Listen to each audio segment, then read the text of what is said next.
There is no such thing as the future, by Pádraig Ó Tauma, part of Britain and Ireland, Lives Entwined, 5, Shifting Borders, Shifting Identity.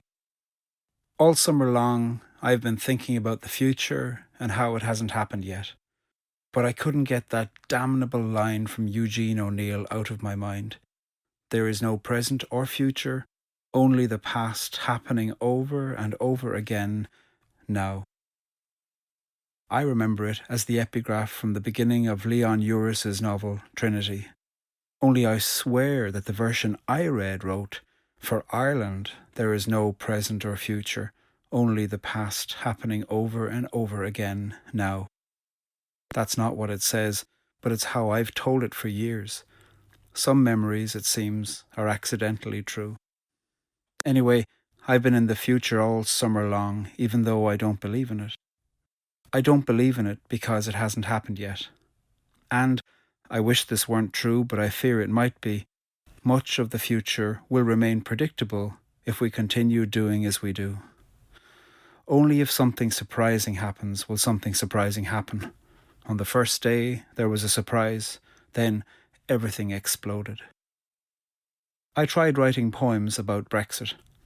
I turned to forms that use repeating lines, like villanelles and pantoums, to create a sonic and visual representation of how, now, in 2019, nearing the century of when Ireland was partitioned, we are facing into questions of the reiteration of the border.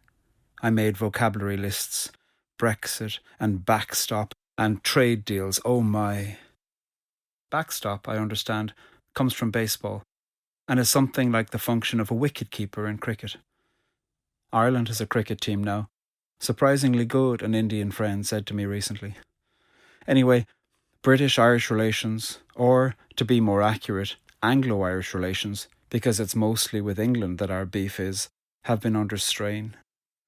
The debates of the past few years have focused on the achievement of trade deals, backstops, customs arrangements, as if those will be the things to address whatever is going on. They'll help, that's true, but they're just a start. Partition happened 100 years ago in Ireland, and families are still split about who to vote for. The parties that accepted the compromise of partition, or the parties that opposed it. Separation is measured in decades, not days. When I tried to write poems about what's happening, I riffed on tumbling forms, villanelles and pantoums, inventing new patterns for repeating lines, increasing in intense repetitions. British-Irish relations, July to October 2019. All summer long I've wondered what to say, not because I don't know what to say, but because I don't want to say it. I don't want to say it because all summer long I've wondered whether saying it is what I want to say. Saying something during uncertain times is an uncertain art, because uncertain times make saying anything an uncertain art.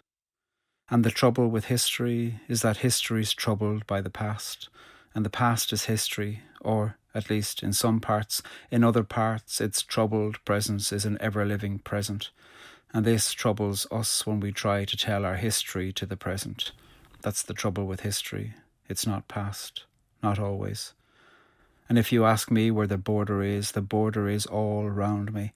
I drove through it yesterday, or rather, it through me. It weaves its way across the laneway near my house. Near my house it weaves its way round me. This blade of grass is Irish, this is British, this is through me. I drove through it, a blade of sharpened history. But I was unsatisfied with that poem. What's the point of poems that tell us what we know? Clever little forms that do nothing for me. I don't know if art has a purpose, but I wanted a poem about British-Irish relations to do more than that. One of the terrible things about British-Irish relations is that we have no shared story of the past, and this makes it terribly difficult to describe the present. In an uneasy piece, there exist parallel but distinct narratives about who the aggressor was in the question of how British presence on the island of Ireland over the past 700 years can be narrated, as if blame can only be apportioned in one direction. God, you love talking about the past, a person in London said to me recently when I mentioned the upcoming centenary of partition. Only that week, my insurance company had sent me the green card that I'll need to keep in my car should a bad version of Brexit occur. The green card, it's more of a green form to be honest, but who's asking, will ensure that my insurance works if I'm in an accident south of the border. I told the person in London that the past wasn't the past for us when we have to navigate across borders that are being reignited with attention. The person didn't know what to say. I found myself in an awkward position. I felt the need to change the subject, more so to ease their tension than mine. What do we say when we don't know what to say because there's something new every day in the unfolding relationship between our governments? I tried poems like the one above, but while I enjoyed the form play, I was inherently dissatisfied with smart repetitions of things that give no hope.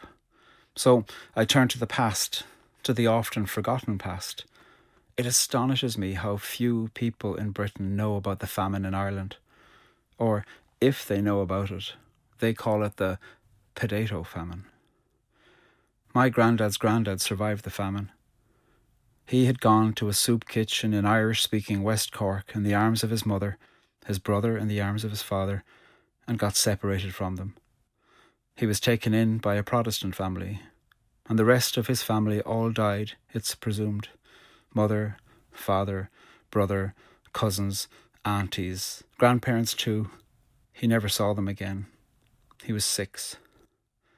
The story of the famine reaches into Irish consciousness like a rot, because we know that there was food enough to feed us throughout it. Famine isn't ever just famine. It's also policy. There were abominable things said about the convenience of a potato blight in reducing the population. And in heroism and horror, people like the clergyman John Mitchell in Derry came to the fore. He was heroically accurate when he said that it wasn't God who created the famine. He was horribly inaccurate when, years after having been incarcerated in Van Diemen's Land, he moved to the southern part of the United States and insisted on the morality of enslavement. To look to the past, we may imagine that the story of victimhood will leave the victims with a pure sense of identity while tainting the taunters with guilt and blame. British and Irish pasts are not so convenient. The famine. The Almighty indeed sent the potato blight, but the English created the famine. John Mitchell. My father likes his spuds piled high upon his plate. My mother likes her peace and her diet magazines. My great-great-granddad was the only one who made it. At the heart of every famine is the scheming of a state to bring a people to their knees for the state's convenience. My father likes his spuds piled high upon his plate. On the phone, an Englishwoman says the Irish are fixated with our stories of the past in a way that's quite obscene, but my great-great-granddad was the only one who made it. My auntie moved to England and learned how to translate between the way a people are and the way their history's been. My father likes his spuds piled high upon his plate. There are proteins in our grass from forgotten famine graves. Some families fed on rotten grass, and, my mother tells me, my granddad's granddad was the only one who made it. His family had all starved, so he missed his confirmation. Decades later, a priest arranged it. Didn't make a scene. My father likes his spuds piled high upon his plate, and my great-great-granddad was the only one who made it. Phytophthora Infestans. The institution of Negro slavery is a sound, just, wholesome institution, and therefore that the question of reopening the African slave trade is a question of expediency alone. John Mitchell. We love to blame the British for our past, but our past is blighted by a story we won't own. God knows it wasn't that our suffering was mild at home, but when we travelled, we shacked up with empire and smited other places while crying about our home. Not with a rot of other people's making, but with a rot our own. And not because of how an empire shackled us, but because of something rotten in us. Certainly a rot of other people's making, not our own, starved us from our villages and homes. But because of something rotten in us, and not a blight that was exploited, we went and starved other peoples from their villages and homes. Our suffering was far from mild at home, but far from home we uncovered something white inside us.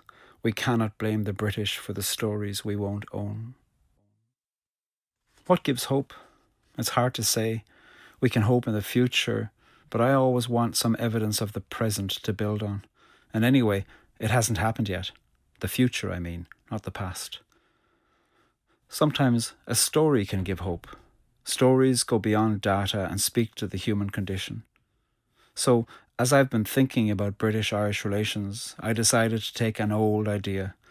I wondered about stories about pilgrims. British interests have impacted Ireland for the past 700 years, so it's worthwhile reckoning that we're stuck with each other, and anything that is going to be good for us will need to be good for all. Enemies is no longer a fruitful term, even when the term has echoes of truths from the past.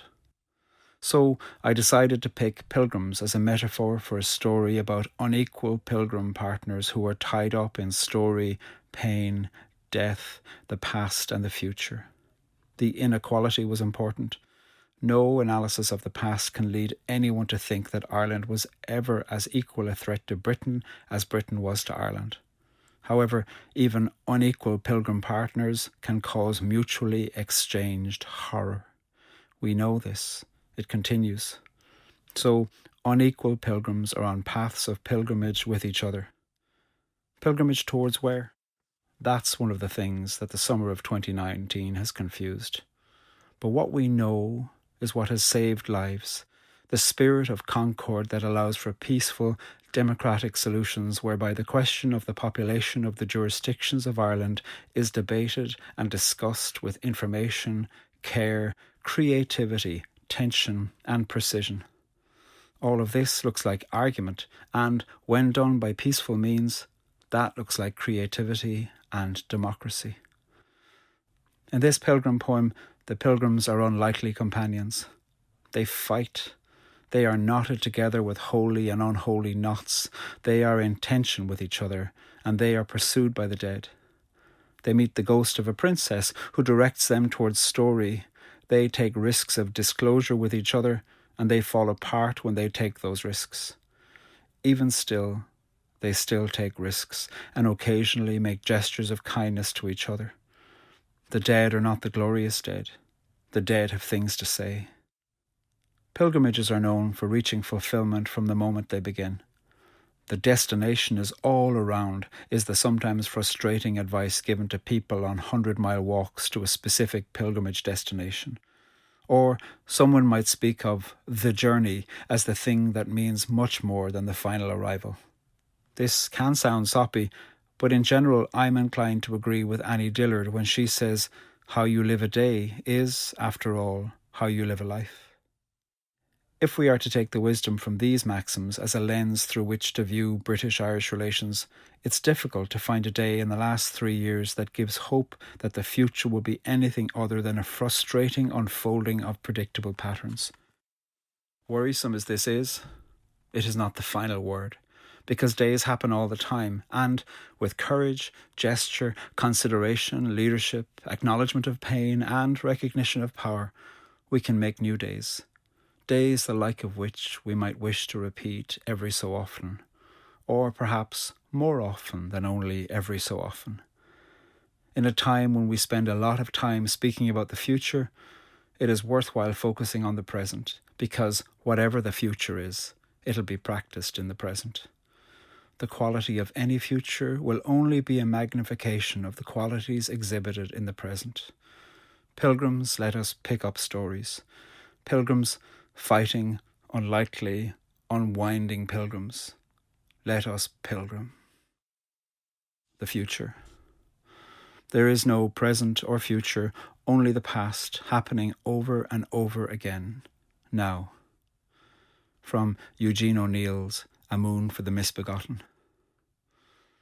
We have erred and strayed from thy ways like lost sheep. We have followed too much the devices and desires of our own hearts. From The The Book of Common Prayer, 1789. A cast of characters. 2 living pilgrims, frequently fighting in the present. The dead, frequently watching from the past the fighting pilgrims in the present. A princess, also dead. She has other business. She also has a horse. The buried, whose names nobody remembers. A watcher who watches. Part 1.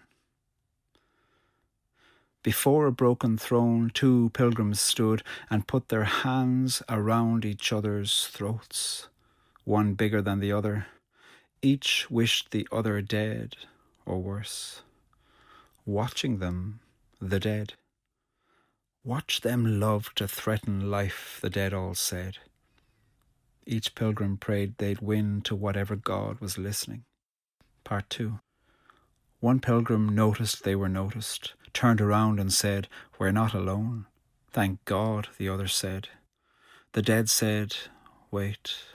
The dead said, "Watch."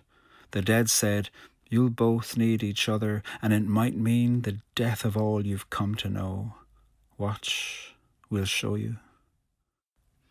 Part 3.